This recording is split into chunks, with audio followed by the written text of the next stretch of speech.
So when I started playing chess, they all started playing chess. And so I would walk in and they'd be like, you know, the little white boys, they look on the board, see who they got to play. And they're like, oh, you got to play a girl. This is going to be easy. Bet you it won't. And I love being able to walk away and you know, you got beat by a girl. Yep, you sure did.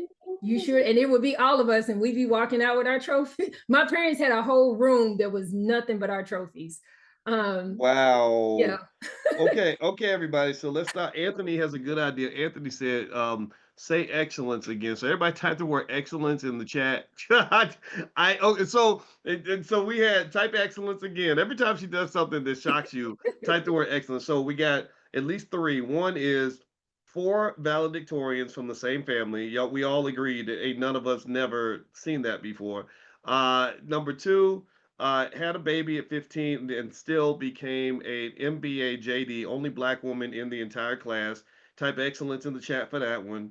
And then three, we have national chess champion. Type excellence in the chat for that one.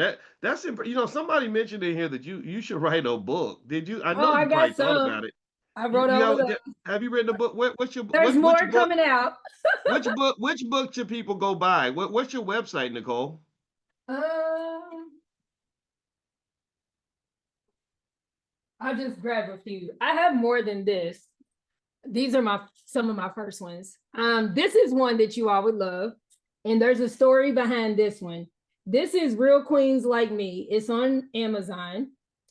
Real Queens Like Me, I had designed a program called, I had designed a program for teenagers where I wanted to teach teenagers life skills that they don't have, why you need a vote, how do you rent a car, what to look for when you buy a car, rent an apartment, you know, how to get a house, those kind of things that schools don't teach. And a lot of times parents are too busy to even think about teaching.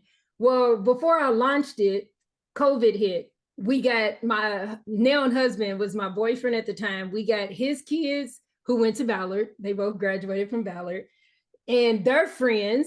And then my nieces and nephews and their friends. And we did teen nights on Tuesday. We would buy them whatever food they wanted. And we would talk about how to invest in stocks, how to budget your money, how to rent a car, and any questions they wanted to ask, they could ask.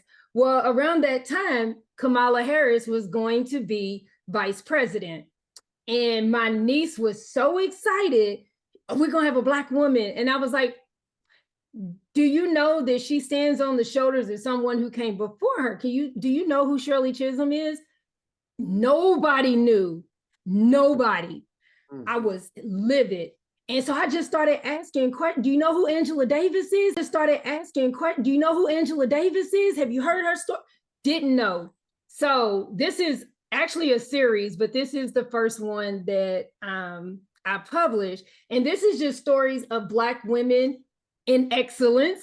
And I dedicated this one to the niece who didn't know Shirley Chisholm, but I put when Black women, I'm like, did you know we were millionaires? Like, did you know that we own property? Did you know that we outsmarted so and that this isn't Black history? This is American history because people couldn't have done what they've done if we didn't do. And don't let them tell you that you can't do anything. They tell you about Rosa Parks, and I'm glad she did what she did. They tell you about, you know, Martin Luther King. But if you only telling us about Martin Luther King, Harriet Tubman, and Rosa Parks, then that's what we think that we are and all we have. When in all actuality, you know, you can't go to a stoplight and not see Black excellence. You know, the is it Betsy I think Coleman